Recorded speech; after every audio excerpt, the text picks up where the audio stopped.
नमस्कार मंडळी. आज बघा खूप 2-3 दिवस झालं खूप पाऊस आहे बाहेर, म्हणून आज जराशी भजी केली. भजीसाठी मी बाजारातून मोठ्या मिरच्या आणल्या होत्या आणि कच्ची केळी पण आणलेली. तर दोघांची मिळून मी भजी केलेली. बघा मी पिठामध्ये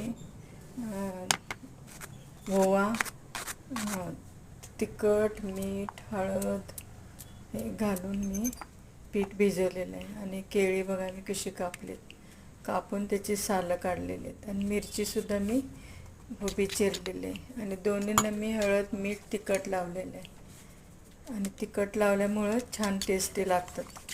आणि मग मी भजी काढलेली आहेत. तर तुम्ही पण नक्की अशी रेसिपी करून बघा. खूप छान झाले केळीची भजी, पुरणासारखं आतून भाजलेलं आहे. तुम्ही नक्की करा. Like, share, subscribe